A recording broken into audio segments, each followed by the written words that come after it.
Welcome everyone to Montgomery County's Engage at Home. Today we have a special program and it is an interfaith dialogue.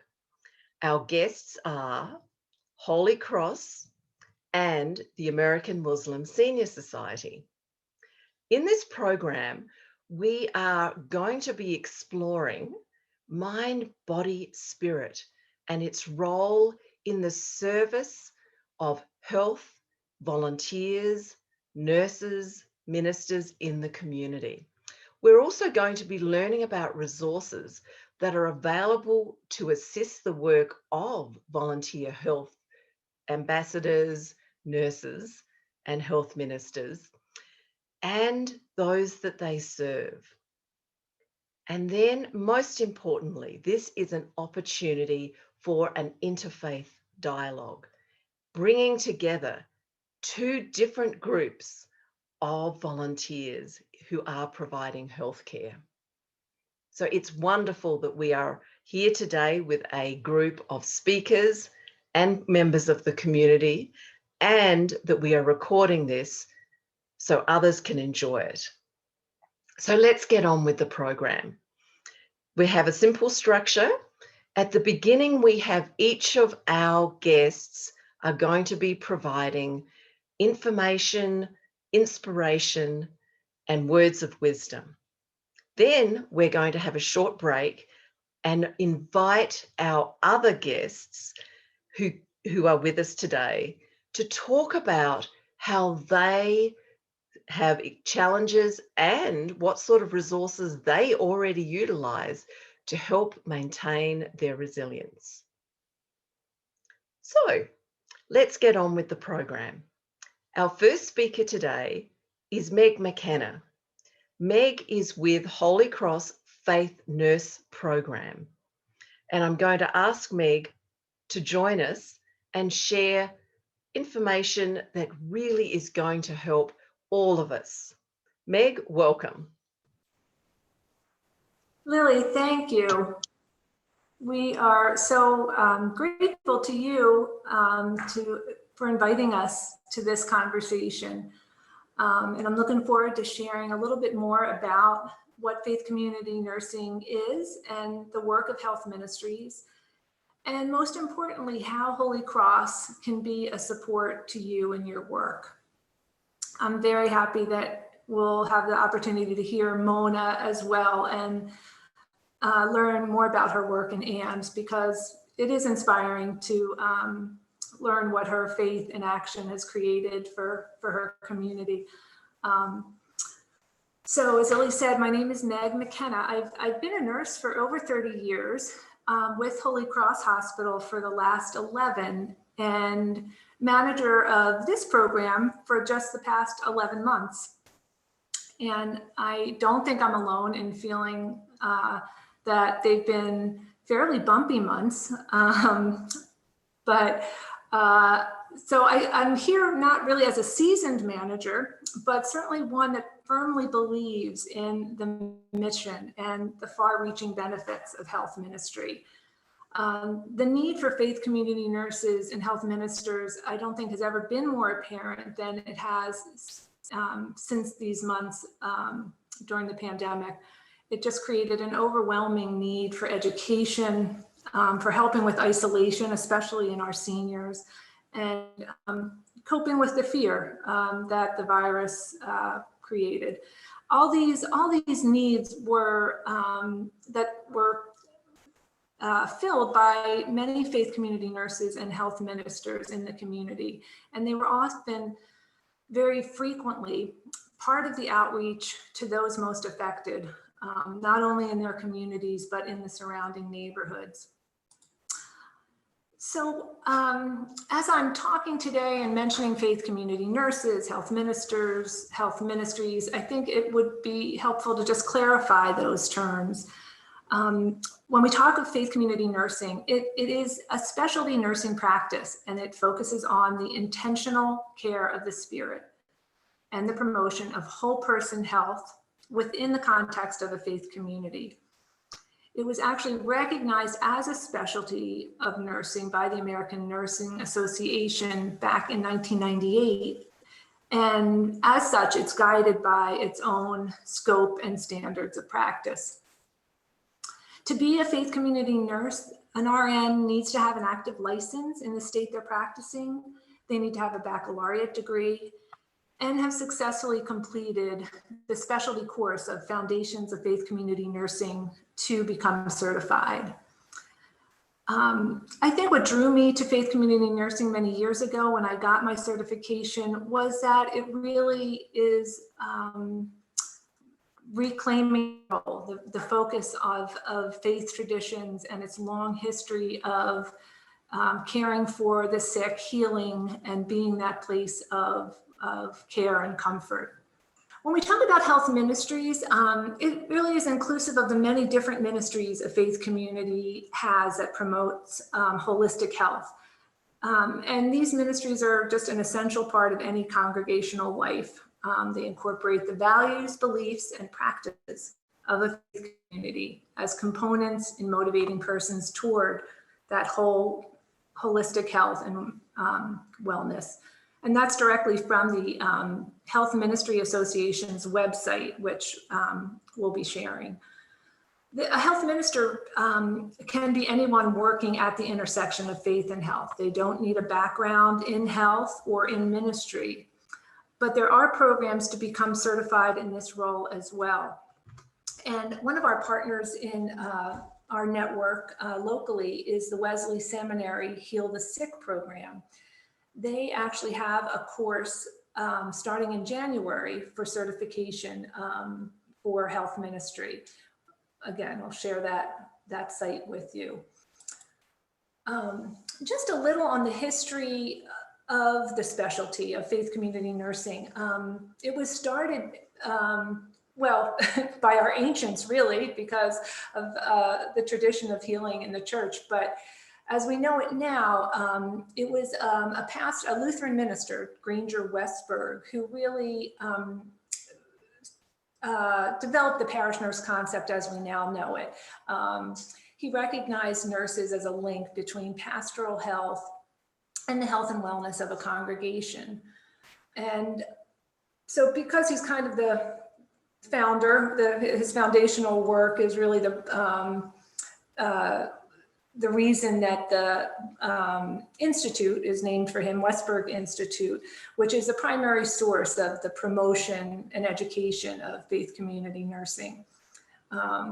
They've now partnered as of November 1 with the Spiritual Care Association. Westberg Institute will still exist within Spiritual Care Association, but just a tremendous resource of educational tools and what's going on in the profession. It was not long after Westberg's work began that Holy Cross saw how parish nursing, which it was called at that time, was clearly a part of its mission. And it was under the leadership of Jean Nist, a nurse, who established the program in 1993, really just not that long after Westberg began his work. What the program did was act as mentor and coach to those nurses who needed help, articulating the vision for their ministry and the help in implementing it. Obviously, it was also promoting the education to become certified in the role. This continues to be our mission. We want to equip all faith communities with the ability to address the health needs in their congregation and help make that integrated care of the mind, body, and spirit. In our program, we have 2 faith community nurse coordinators, Betty Backlars and Janice Perry. Betty is with us today and has many years of experience in this work. Betty and Janice's help really it's not only theoretical, it's really very practical, concrete help. It is step-by-step guides to programs like blood pressure screenings, volunteer trainings, the use of documentation, understanding liability issues, or just a scope of practice. The program is sharing tools and ideas, as well as knowledge of the resources in the community. Really, our work is to help make you successful as health ministers and faith community nurses. We also have a library with extensive resources.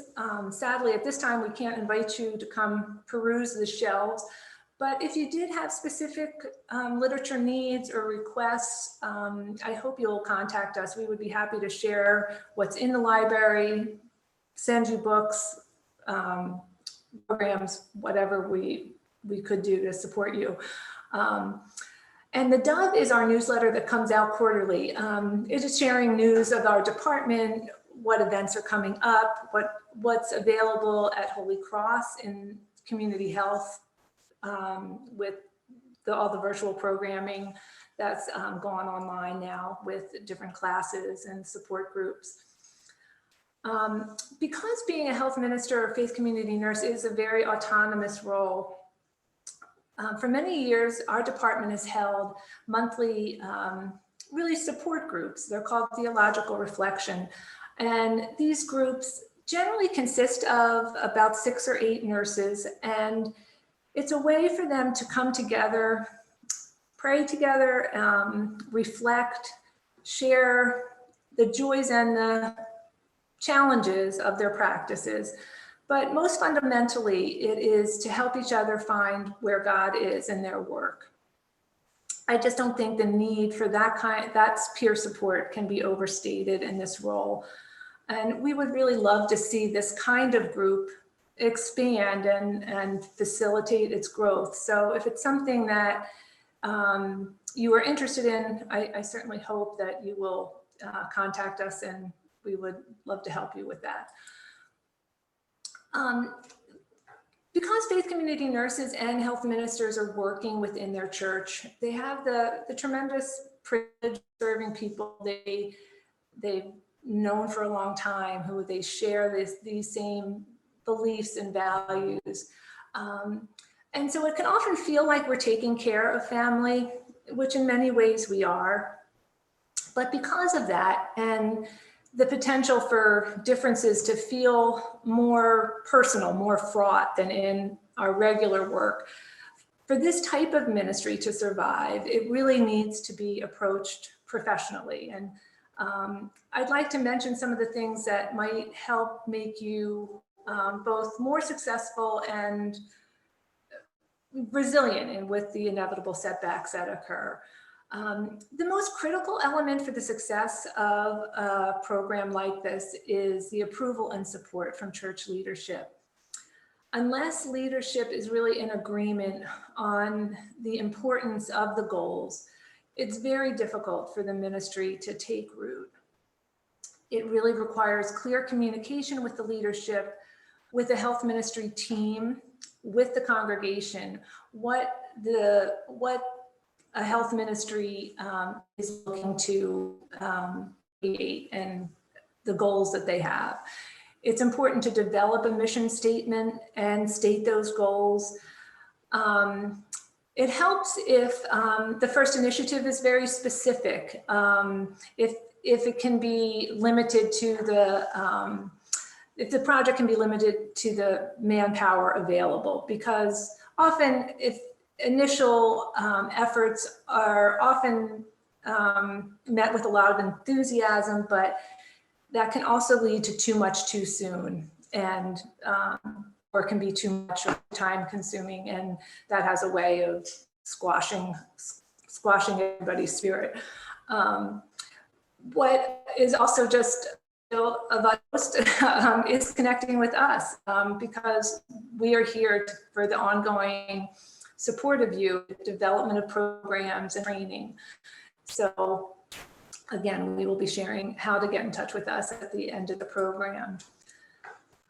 When there is a recognized health team, when there is a faith community nurse who is in the organizational structure of the faith community. It is very important to set clear expectations, educating the congregation about what the role is and what it is not. And also deciding the amount of time that you're able to give to the ministry. And I would even suggest that it would mean being specific about your hours, via email or voicemail or on the ministry's webpage.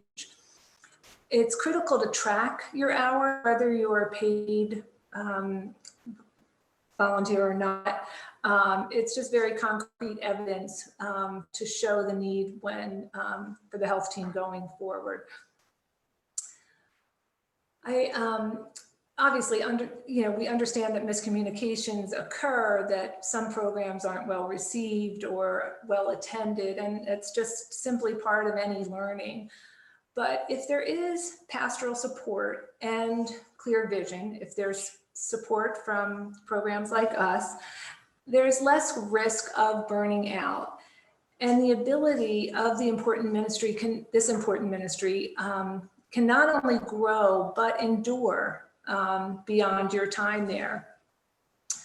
So, and that's really what we want. We want it to just be a solid part of any faith community going forward, because what we're trying to do is create communities that are not only healthier in mind, body, and spirit, but also more connected to each other. So I hope some of these thoughts have been helpful, and appreciate Betty's input as well. Lily will share some of the websites I mentioned at the end, but I'm looking forward to the conversation and hope we'll be hearing from you soon. So thank you. Meg, you are a real inspiration, and what you've shared it's really solid information, and particularly learning more about the professional status of your work. So thank you once again. So our next speaker is Mona Negm. Mona is with the American Muslim Senior Society. I'm going to welcome Mona, and she has much to share about the incredible work that is happening within her community, her faith community, and this wonderful new blossoming nonprofit. Welcome, Mona. Thank you so much, Lily, for having me. And I want to thank my colleague, McKenna and Betty Barclays, for their support of EMS and its mission. And I want to thank everyone who's attending today for their interest. So just to give you an idea, I have worked in the field of aging for the past, I'd say, 45, 50 years now. Have specialized in diversity, have through my journey throughout my life, I've seen all the inequities and the devastating impact of those inequities on persons, and most of them were persons of color.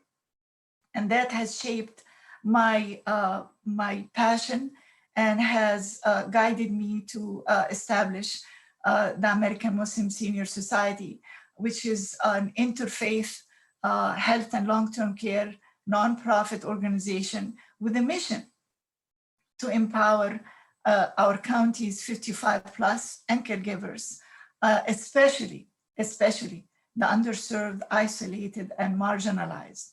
We provide them with access to tools and resources so that they can hopefully improve their quality of life and live with dignity in their communities. We don't do this by ourselves. We work in partnership. We have strong partnership with, again, Holy Cross Faith Community Nurse Program is very essential. One of our strong partners and a member of our stakeholders as a council. We work in partnership with within the community. We have a consortium of 11 Islamic centers who are working with us, a team of 17 of the county's premier health and long-term care organization who are part of our Stakeholders Advisory Council. We work with the business community, the interfaith community across around the county to make sure that we harness all those resources and expertise and channel them through our ambassadors. And I will come back to them, to you very quickly about the ambassadors, channel them into isolated communities. In order for us to reach those communities, the isolated ones, we have trained, we have, again, with the partnership with our partners, we have been able to identify 67 health and long-term care outreach ambassadors. They're multicultural, multi-ethnic. They represent the diversity of the communities we are targeting. So they're the best conduit of information and resources to the population in need. We have them just to give you an idea, they work in teams based on geographic locations, specific geographic areas around the county that have high concentration of ethnic minority population, but especially older persons and caregivers. And because of their connection with the community, they're able to identify those most in need. So when we get, just to give you an idea of the population we serve, our clients, our ambassadors are able to work in partnership with the clients so that they share with them everything. It's sort of like an extended family to them. So we are engaged with them. We deliver hot meals. We deliver bi-weekly produce, fresh produce. We deliver bi-weekly staple goods like non-perishable boxes of food so that it can keep them at least to get healthy for a month period. They are continuously calling them on a regular basis. They're continuously reaching out to them in case of emergency. We have special funds for emergencies, and we are getting lots of those emergencies now. But they're also have established trust, and that is incredibly important for our outreach. Those ambassadors are the face of hope to all those isolated, underserved people that we are reaching out to. So the bond is emotional, physical, spiritual, and there is a very strong connection with them. During the COVID-19, we got a surge of frantic requests from our clients, and it's for food, emergency shelter. Believe it or not, we got so many of our seniors who have become homeless because their families could not take care of them. We have emergency, money requests for medical care, for funeral services, because they don't have money to pay for their loved ones. So it's a frantic outreach that our ambassadors are trying to reach out. And again, because of their close connection to them and their cultural belief, our ambassadors the majority of our ambassadors come from culture that believe in extended families. And like we have, and just to give you an example, one of our volunteers, ambassador, has opened her home to the homeless seniors and is taking them in. She has like 3 homeless seniors living with her, and it rotates. And she cooks, African food to them because they're not used to any other food.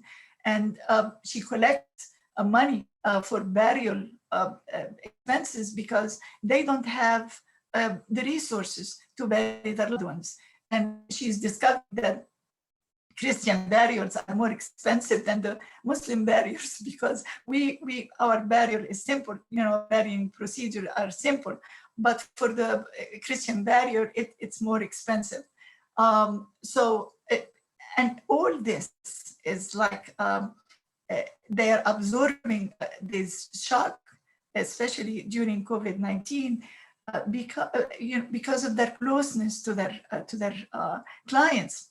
And so it's the grief that they're experiencing. They've lost. We have some of our ambassadors have lost some of their clients to COVID-19. So it's like it's the shock, the trauma, and the grief that they're experiencing. And of course, all of this is compiled on top of their own sense of losses and their families' a sense of isolation because of the COVID-19. So it's all compounded. And when you think about people who are our frontline soldiers who are going there and taking all this into their system, you wonder sometimes how can we get them the health, the mental health, or the physical support that they need. So I envy Meg, and I envy the kind of support that you have established in the community, especially when it comes to mental health. But unfortunately for our community, we don't have that structure. We don't have this system.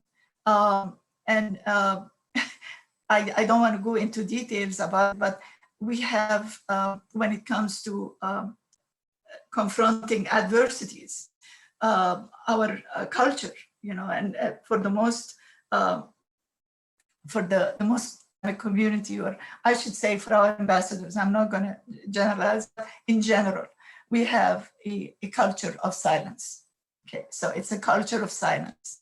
That culture of silence is because of many layers of barriers, whether it's a cultural barrier or spiritual belief.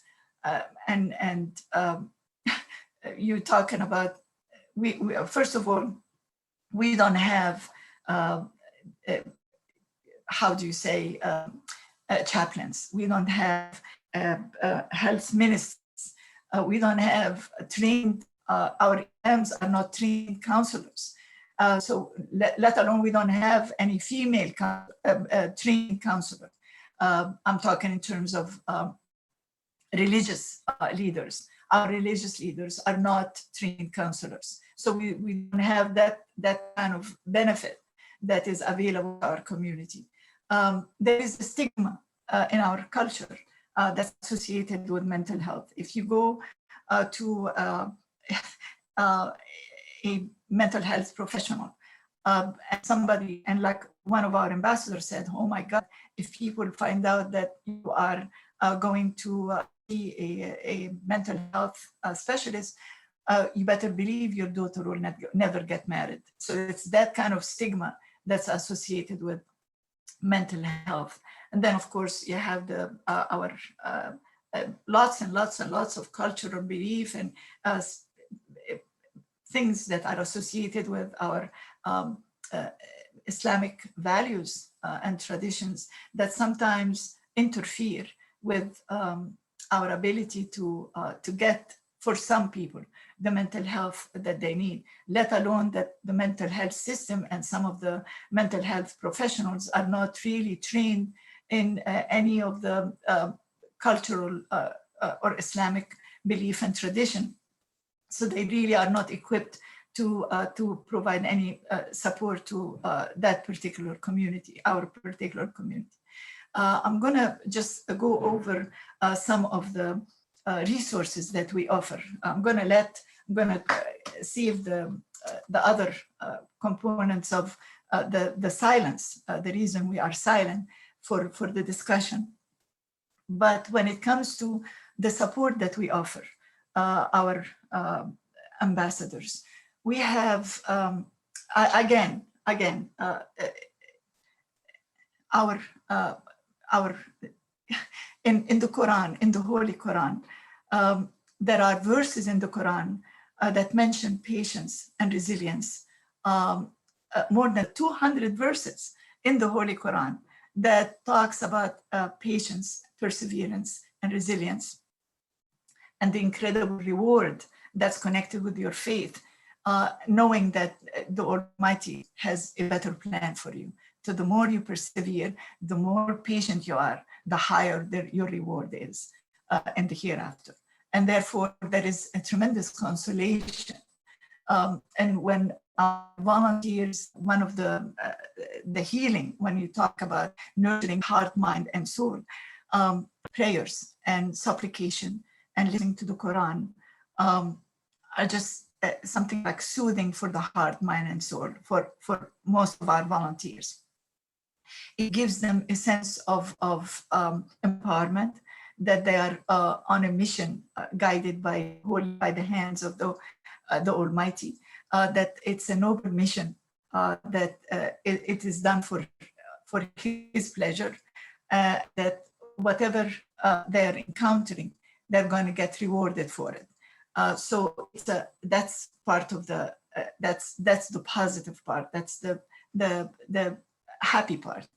Then of course we have EMS. Is we work. They work in partnership. They are in partners. They're partnering with each other so that they are continuously supporting one another. When they go into outreach, we have bi-weekly meetings. And that's those meetings before the COVID-19, we used to have food and exchange recipes, but those meetings nevertheless are used to decompress them. So they have the ability to just share with each other either their stories, sometimes their concern about their clients. They plan together, they coordinate together, support each other. So it's a tremendous value to them. We also make absolutely sure before they hit the ground and they go into outreach that they're trained. So we give them extensive training in all issues concerning health and long-term care, including mental health 101. And we give them they should continuous update them on all the latest information, connect them, give them the guides, the resource guides. We also connect them. We also train them on the volunteer. We give them volunteer guides, and that is how to all the do's and don'ts of working with your clients, the red flags that you will find, all the the policy, AMS policy and procedure, filling out reports, all the legal issues that they have to be clear about. And of course, we ensure them and we make sure that they have background checks. Everything is actually perfectly done before we send them out into the field. We have something else that we do is that they have a website. They have WhatsApp. They're all members of their WhatsApp under AMS ambassador. They talk to each other all the time. They're corresponding with one another, sharing stories, prayers, jokes, and then they share information about their clients. If someone is sick, somebody else takes over. So that's the kind of support that they get. AMS given all the accolade and recognition for their work. And then we have also taken the part that is heavy on them, which is the documentation and the filling out the forms and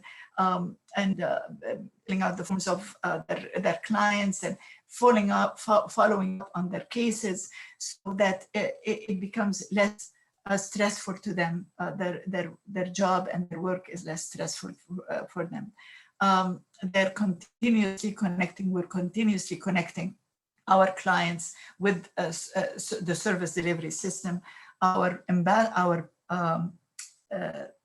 partners are the ones who have trained the ambassadors. Our partners, because we didn't have a space of our own, so we had all the Islamic centers open their doors to us to conduct our meetings, do our trainings, have our community dialogues, interfaith dialogues. And that's how we've been able to exist. It is through the partnership and the goodwill of our community and the dedication of our ambassador and the love that they have for their mission. And we all feel at this point that it is a privilege and a joy to have this kind of mission. And we feel that, you know, like it is not by accident that we're having these meetings, that we are guided to connect with one another and love each other and channel each other's resources so we can make a better life for our seniors, our caregivers, but the county at large. Thank you very much. I'm going to save the rest for the discussion. Thank you so much, Mona. This is always a pleasure to hear about the work that you do and also to really understand its context. You know, one of the big things that is important about all of the work that both the Holy Cross Community Faith Nurses does and also the American Muslim Senior Society long-term healthcare ambassadors do, it is about that context. How do you do your work and have it so there's learning and there's impact? So thank you very much, Mona. So I am now going to provide a brief presentation about the supports and resources that are available to everyone, whether you are providing care or you're going to be sharing these resources with those that need it. I work for Montgomery County Government within our Health and Human Services Department in the Area Agency of Aging. There's a lot of words there. And the program that I lead is called the Caregiver Support Program. So providing caregiver support is something that for people, there is this unwritten contract. I will do it all myself. Or you've spoken with your loved one and they've said, oh, I only want you to ever provide resources. I'm sure many of you providing healthcare have heard that. And that is something that is very noble. It is very practical. But as we've heard, that there are many people in our communities who either don't have someone who's immediately available to provide care. And for many people, it could be that they have loved ones who adore them, but they don't live geographically close to them. I'm in that same situation. I'm Australian. All my family live in Australia, and I live here. So my ability to provide practical, intimate care for my loved one is impossible. I am relying on family members who are in my birth country, and I'm usually on the phone, working out little ways that I can help.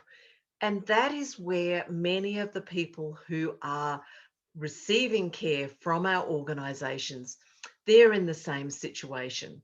Another category is, and it's particularly with older adults, is that there are oftentimes people who they themselves are older. They may also be experiencing some of the challenges of aging, and they are then asked to provide care for their loved ones.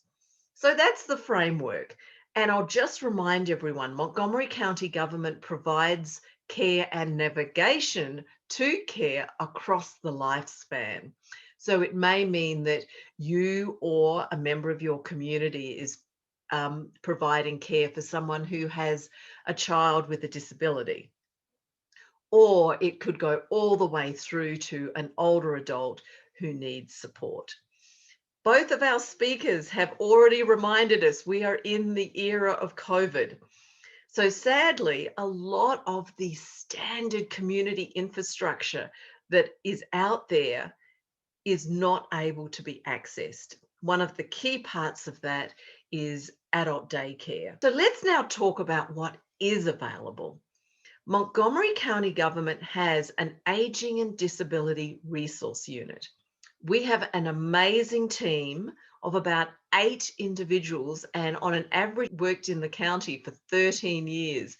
So they are a powerhouse of information and resources. And I just want to note that the county pivoted really well with COVID. We are working remotely, but what we still can do is provide that care as the same way we have always been doing it. And that is through the telephone, 240-777-3000. When you call Montgomery County, as I mentioned, you're going to be speaking with an expert, someone who knows and has spoken to many other people who need support. He can help you as a healthcare provider in the community.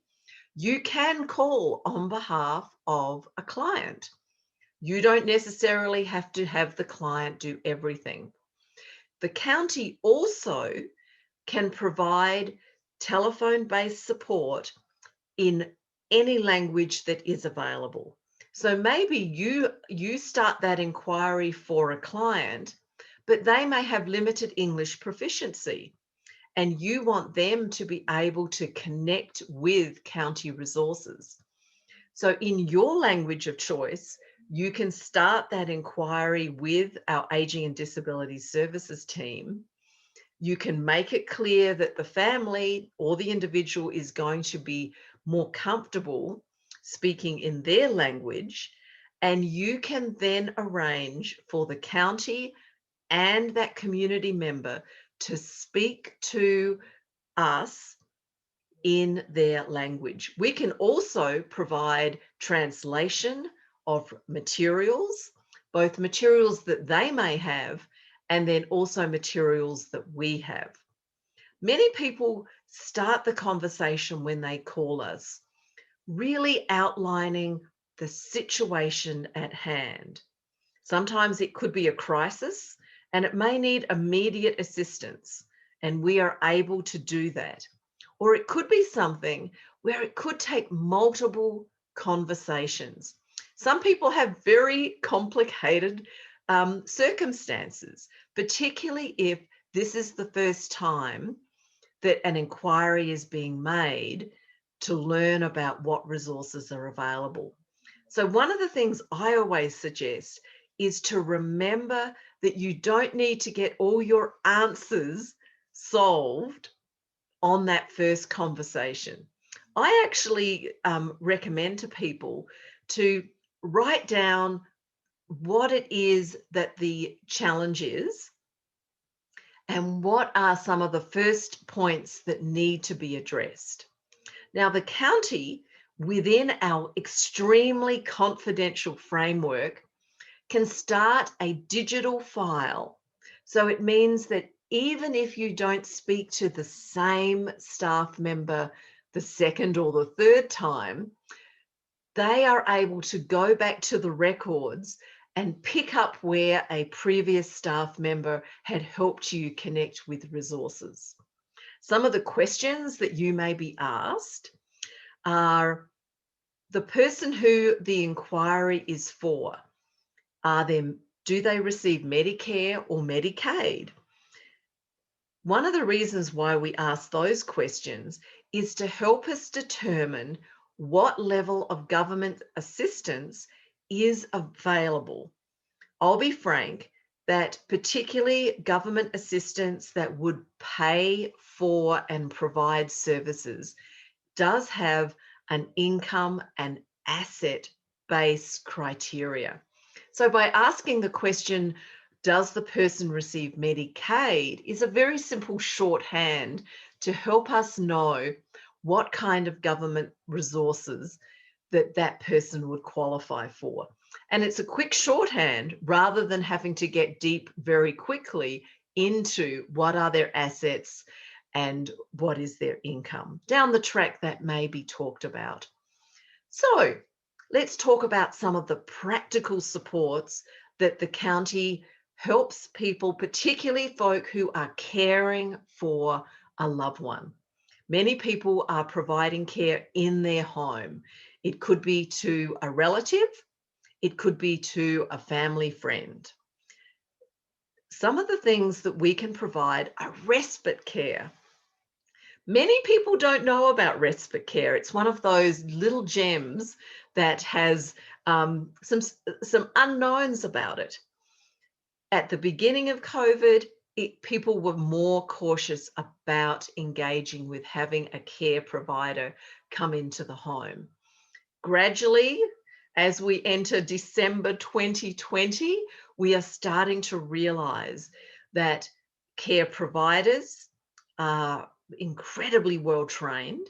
They're professionals. They have access to knowing all of the protocols for keeping the client safe and themselves safe.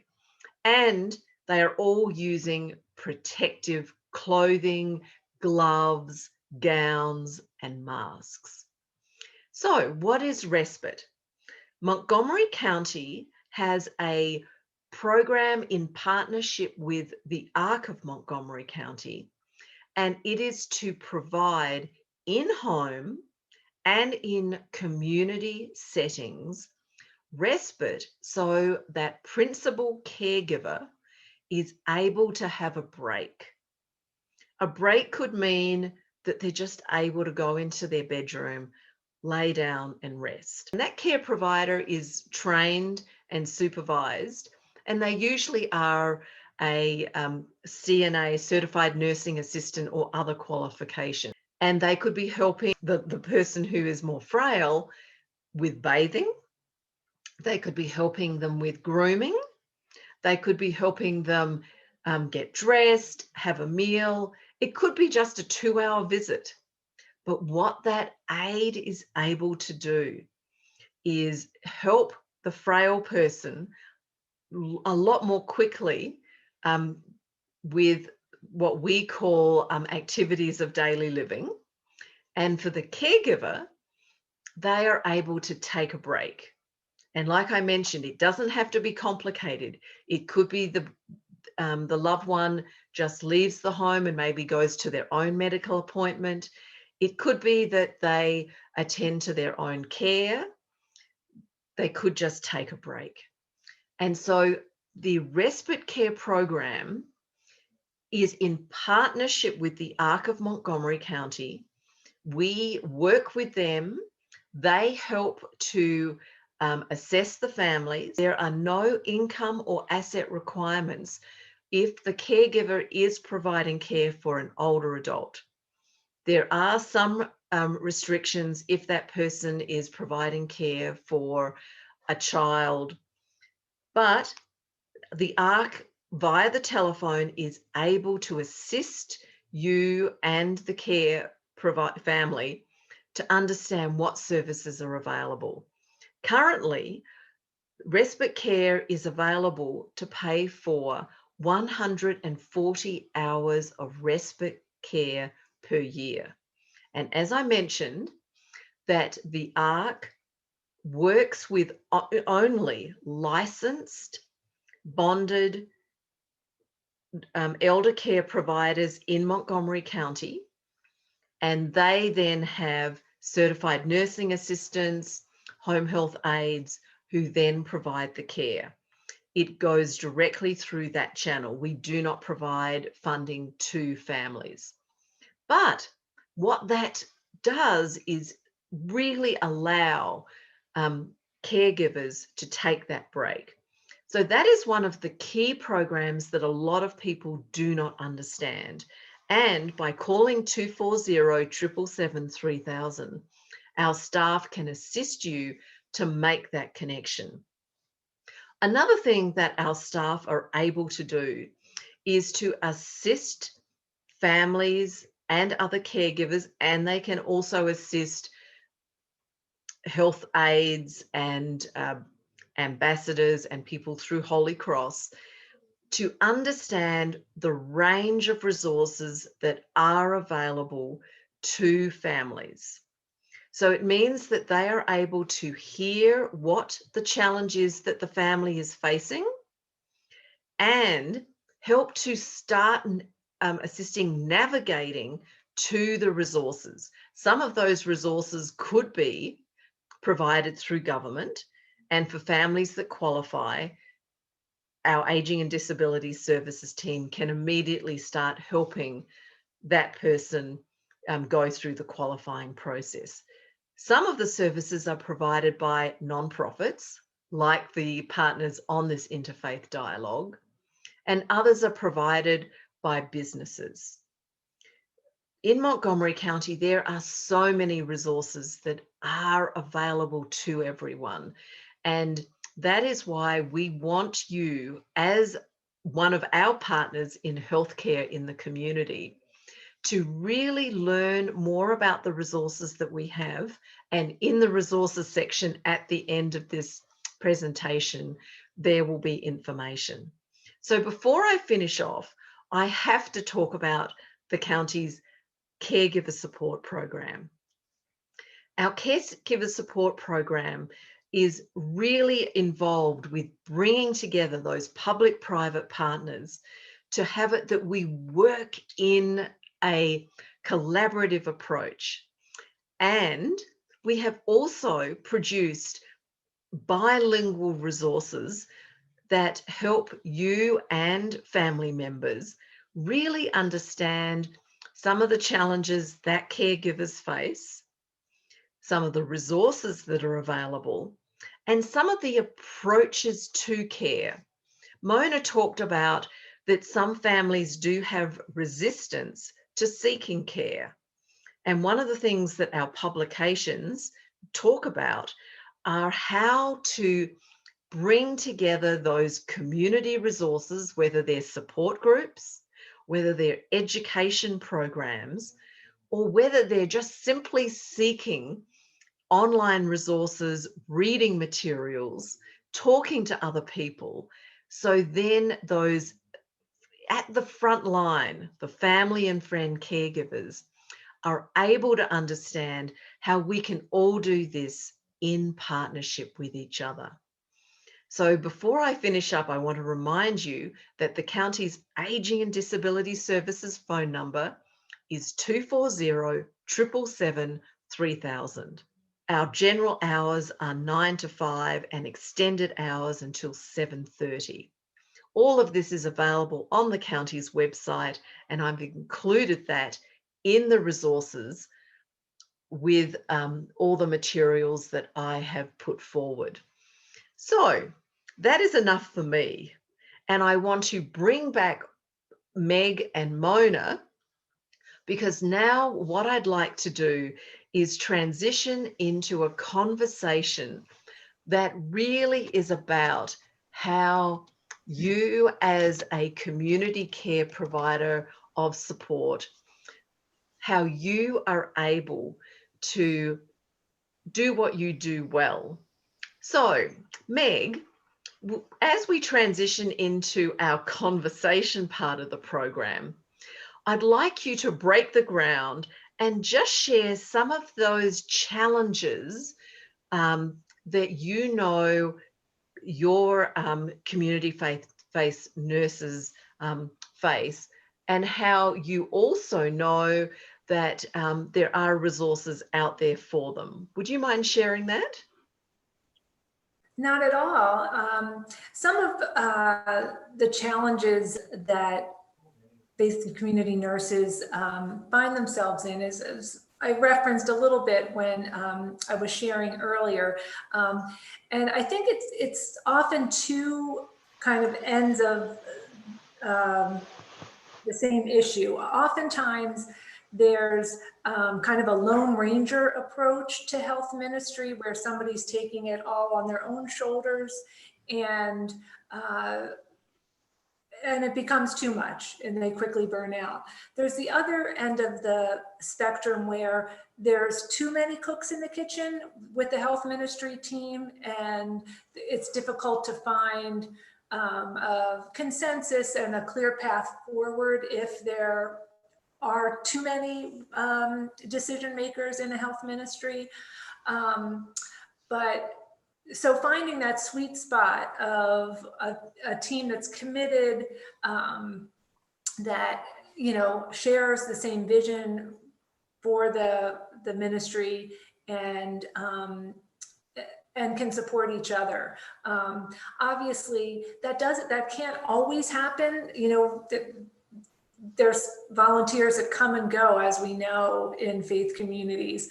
So again, I feel like I'm doing a little commercial break again for Holy Cross, but this is why we are here. We want to support and help those health ministries, help those faith community nurses,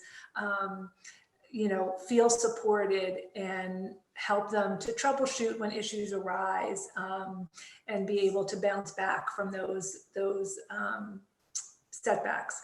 But as I mentioned, Betty is somebody who's does have a lot of experience helping faith community nurses and being a faith community nurse. So I would also welcome her input. Mona, are there items that you'd like to share that are about surprises or challenges?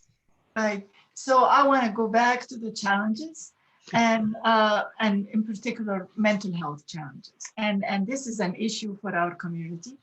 As I, just to let you know that we are new at all of this. The Muslim community is catching up. We don't have the structure, the outreach structure to reach out to our older persons or our caregivers. So we are in the process of development right now. And EMS is on that kind of mission to help educate the community as to the various options that we have when it comes to mental health, especially mental health. To go back to our cultural belief and some of the stigma associated with mental health, and the fact that people are afraid to mention that they have emotional problem because it might destroy their kids' future, because if they think their parents are crazy, then their kids must be crazy as well. So that's the kind of stuff that we should go into consideration when we do some outreach, to just know the concerns of the community. The second thing is, and I mentioned about the belief that in the Quran, the Islamic belief that especially patience and perseverance and resilience in the faith of when you are facing adversities, the more resilient, the more you believe that you have a God who's working with you and he has a better plan for you, the more reward you get, and the less you talk about it, the higher your reward goes, So that's the kind of stuff that, and so if you ask me how I am right now, if I happen to be falling apart, the response will be, I'm doing great, terrific, everything is wonderful. And you have to really understand the culture and know the person to be able to, get the signal, either language, body language or whatever. But that's what happens. We have also a belief that of the evil eye. It could be like what's happening, or the adversity. It could be got hit by an evil eye. So we can do some, like some prayers and do some Quranic verses to help, alleviate that. Thank you so much. I'm just going to open up for some of our other guests. Betty, would you like to share some of your observations? Right. Thank you very much. It's a privilege to be a part of this conversation today. And to pick up on both what Meg and Mona alluded to, is that even though in a faith community, whether it's a mosque, a church, a synagogue, there are some shared beliefs, but it is important from the perspective of health ministry to realize that each individual is on their own spiritual journey. And even though there are some common beliefs, we are not to assume as a faith community nurse or health minister or part of a care team that your beliefs, where you are in your faith journey, is the same as the person that you are sharing. So one of the key concepts, I think, to successfully interfacing, as Mona suggested, with a family is to realize that as a person of a care team, we are students. We are students at the service to learn where the persons that we are serving are spiritually, physically, mentally, and journey with them, alongside of them, on that healing journey.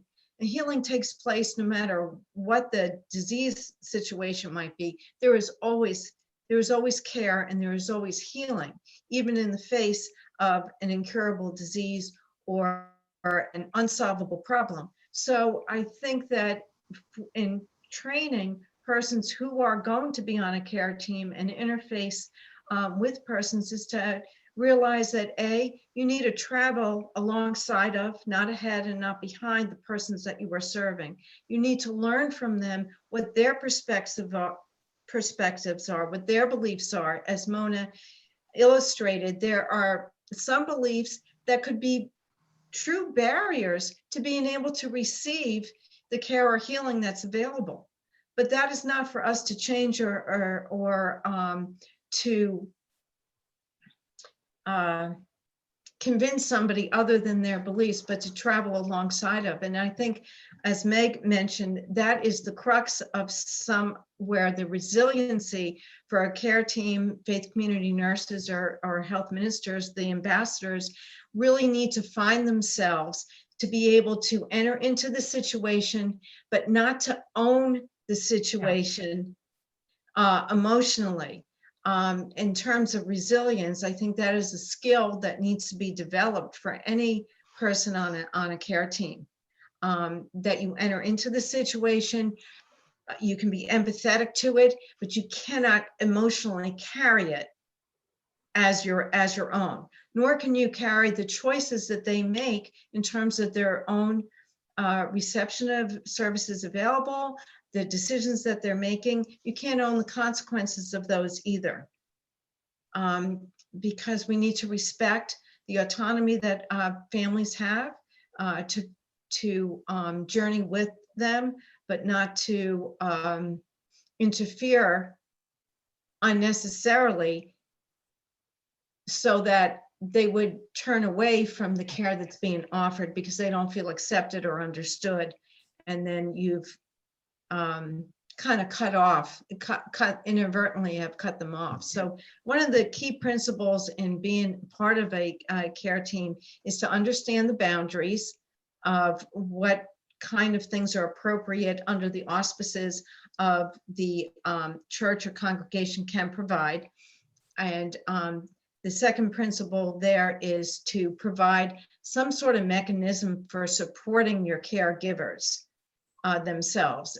Lynn referred to that in the caregiver resource team, that a care team needs to have some sort of mechanism for replenishing and the resiliency of the team itself, lest you end up with burnout. One thing I did want to mention in terms of the education, as far as building a health ministry, is to do a congregational assessment. Find out what your congregation needs and wants. And it might be very different from the ideas that you have about what you think they need and want. And then be able to respond to what has been identified by the congregation as their need and want in terms of health and wellness. That's really beautifully put. And I like this idea of having it that there's boundaries, but at the same time, it is really working within the capacity of the congregation, capacity of that healthcare provider, but always acknowledging that this is a mutual relationship. Right. Mm-hmm. Absolutely. And I think it really changes the relationship when that power is shared. It's not like I'm the caregiver, I have the power, right. You are the dependent one, and you're in the receiving. But to create a reciprocal relationship where, and that is generally accomplished by having boundaries around the kind of care that's provided, not being not having direct monetary involvement from amongst the caregivers, to create that reciprocal relationship where you're both learning from each other, and it is not a giver and taker relationship. Thank you so much. Before we move on to our next conversation topic, which is about resilience, is there anyone else on this call who would like to add anything regarding challenges and surprises? I think you put it pretty well. I mean, I agree with her that it's a journey that you give them the feeling that they are also they also have an input in their care and in their feelings and whatever, and that makes them respect you and feel that you're a friend, and you can go along and work together and we'll be more successful. Yes, I agree with her. And Fadwa, if I could ask you a question. So when you're developing that rapport with the person in the community, are there any things that you found are barriers or things that you've been surprised about that actually have made it easier? Barriers, the clients that I work with, they're sensitive to their culture.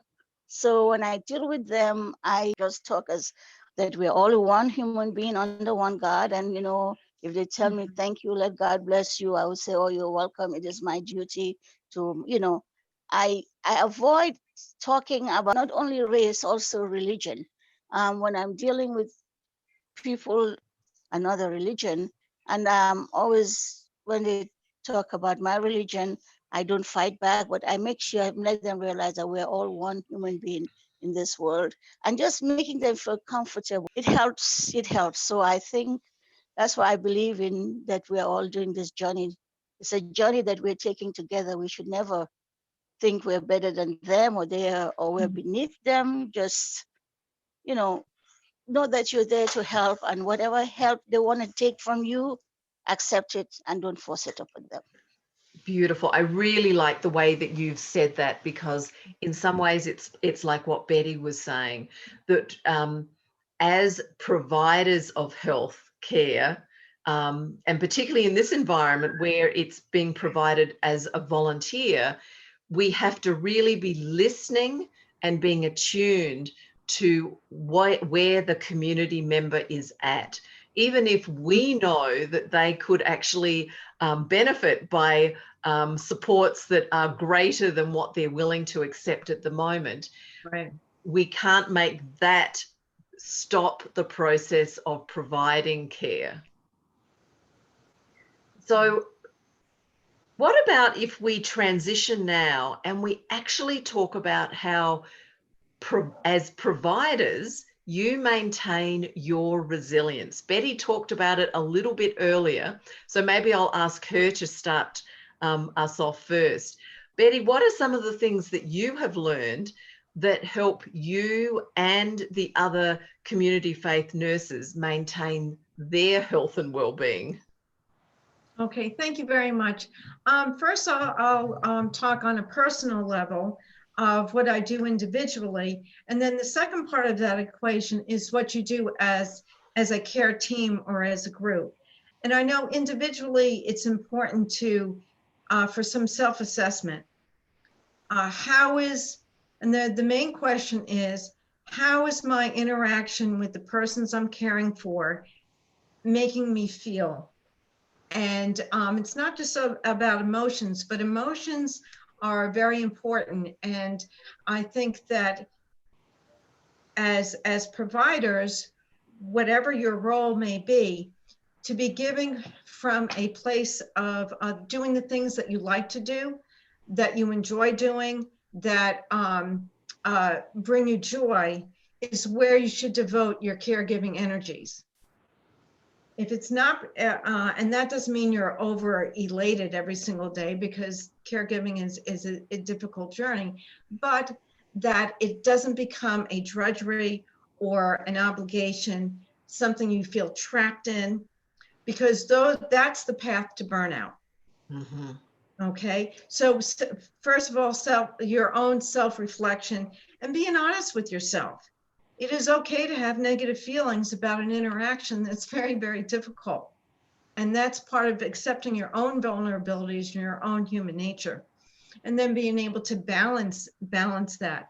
Is this asking yourself the question, is my life imbalancing?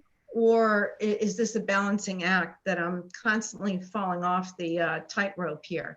And being able to assess your own needs and wants, acknowledge them, be honest with yourself about what your own capacities are, and it changes over time. And that give yourself permission to feel what you're feeling and make the appropriate adjustments, because in the end, you'll be a better caregiver if you're know how to keep your own life in balance. So that's number one. And the second part of that is on the team. There needs to be a component in the team whereby the team can not only express their feelings, but receive energy from the team as well. So that support mechanism where the team is its own support group, that would require honesty, some vulnerability, trust.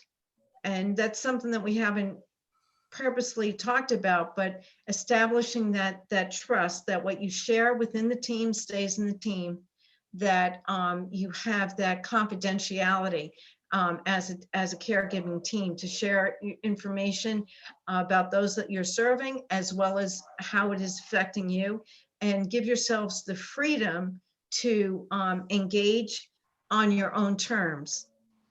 So what I find in sometimes congregational settings is volunteers get into a role and they don't know how to get out of it. It's like this never-ending life sentence.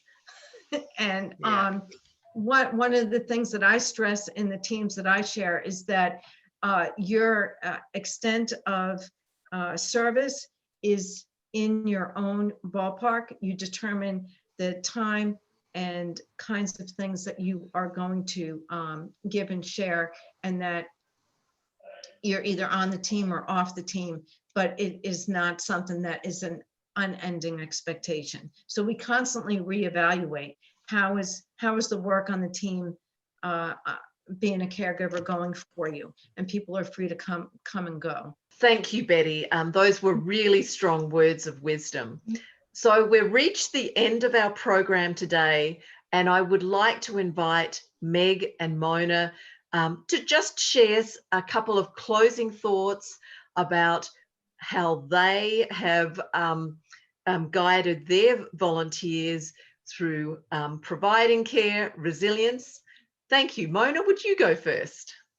Well, it's my pleasure. I want to thank you, Lily, for giving us this opportunity to exchange information and connect and learn from one another. I've learned so much and I've benefited so much from this experience. And I hope that we can share this video with our community and give them the opportunity to connect with aging and disability services and learn how to benefit from all the available resources. And again, to learn from Meg and Betty about all the resources available to them through Holy Cross, Faith Community Nursing, and then what I'd like to do, and I'd like to invite all of you to please,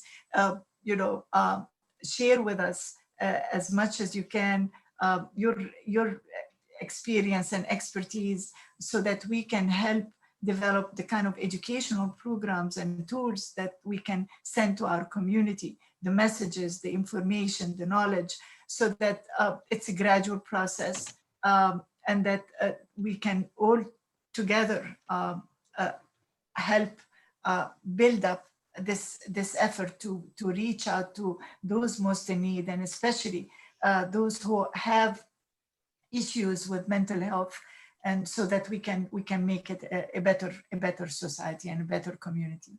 Thank you. Thank you. And Meg, final words. Well, thank you again, Lily, for providing this opportunity to just learn from one another. And I think that's really the takeaway as far as resilience is, we're not alone. Whether, whether it's your work, your volunteering, your caregiving, there are supports out there, and people who are doing it in such a inspirational way, like Mona, and the great experience of people like Betty, and that just that our intention in this work as people of faith is really to grow closer to God, for our for our work. Actually, something Mona said made me think about initials that we used to put on our paper when we were in Catholic grade school, and it was AMDG. It was a Latin motto. It basically meant for the greater glory of God. Everything that you're doing, you are trying to carry out God's will. And I think that can help our resilience and our strength, that if it's working, we know God's with us. And that prayer, is a great consolation for people of faith. And so it's always there as well. So, but thank you for the time, and just happy to be here. So appreciate it. Thank you, Mona and Meg, and our guests here today. This has been an amazing program. What I'm going to do now is share the resources page. In my conversation, I shared information about the county's Aging and Disability Resource Unit, 240-777-3000. And I also included information about the county's Caregiver Support Program. That resource is listed up the top. Meg, would you like to just review your resources? Well, of course, at the top is our website within Holy Cross Health, and the email to our program, FCN program, at holycrosshealth.org. Some of the institutions that I mentioned during my talk were the Westberg Institute, the Spiritual Care Association, the Health Ministry Association, and Wesley Seminary Heal the Sick program, all of which have websites attached there. Thank you very much, Meg. Mona, would you please just step us through the resources that you have provided? Yes, of course. So our readers can check our website, www.emsmd.org, and go under General Information and Services, and you'll have a list of resources that you can tap under General and under Health and Wellness, especially caregiver support and transportation and driving. So if you're interested in any of these topics, you can have access to the resources that can lead you to them. Thank you. That's wonderful. So this has been an Engage at Home episode specifically devoted to an interfaith dialogue. Our guests have been Holy Cross Faith Community Nurse Program and the American Muslim Senior Society. If you have any questions regarding these two organizations, there will be links also in the description associated with this program. If you require information regarding any kind of support for aging and disability services in Montgomery County, please contact the county's health line 240-777-3000. I want to thank all of our speakers and guests who have been here today, and I wish you well. And I want to thank you for the amazing work that you're doing in your communities. Thank you. Thank you very much. Thank you. Thank you. Thank you. Thank you, Lily.